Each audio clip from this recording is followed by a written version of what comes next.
The other strategy used by the media to malign Islam is they quote many verses of the Quran out of context. And one of the most common verses quoted by the critics of Islam is Surah Tawbah, chapter number 9, verse number 5, which says, wherever you find a kafir, you kill him. And if you open the Quran, that verse is there. The translation is there. Wherever you find a kafir, you kill him. But it is out of context. They quote verses of the Quran out of context. They quote hadiths out of context.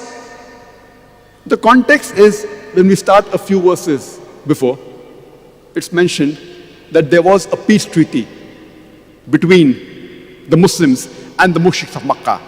And this peace treaty was unilaterally broken by the mushriks of Makkah. By the time Allah subhanahu wa ta'ala reaches verse number 5 of Surah Tawbah chapter number 9, He is giving an ultimatum to the mushriks of Makkah that you put things straight in 4 months' time, otherwise a declaration of war. And in the battlefield, Allah says to the Muslims that don't get scared, fight. Wherever you find the enemy, you kill him.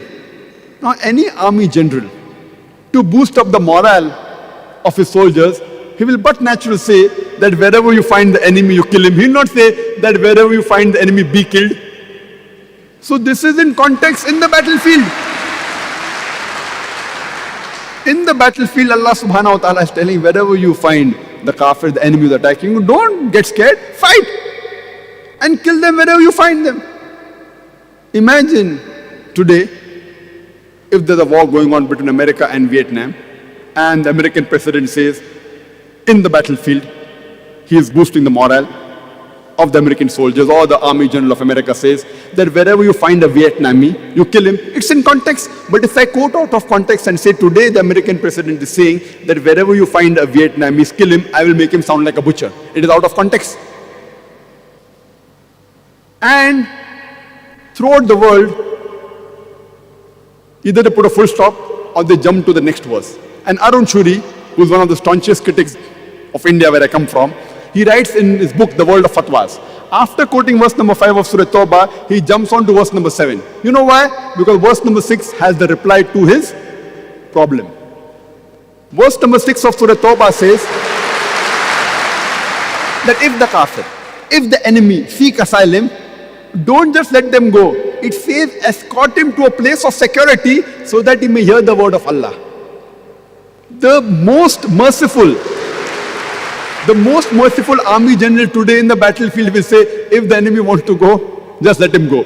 But the Quran doesn't say. Quran says, if the enemy wants peace, don't just let him go, escort him to a place of security.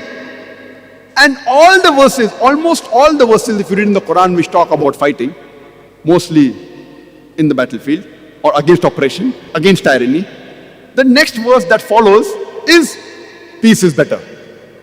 Always. Because Islam is a religion of peace. The third strategy used by the media to malign Islam is they give a wrong meaning of the verses they quote, either of the Quran or the hadith of the Prophet ﷺ. The fourth strategy, they quote things which are alien to Islam. It doesn't exist in Islam, but they attribute it to Islam.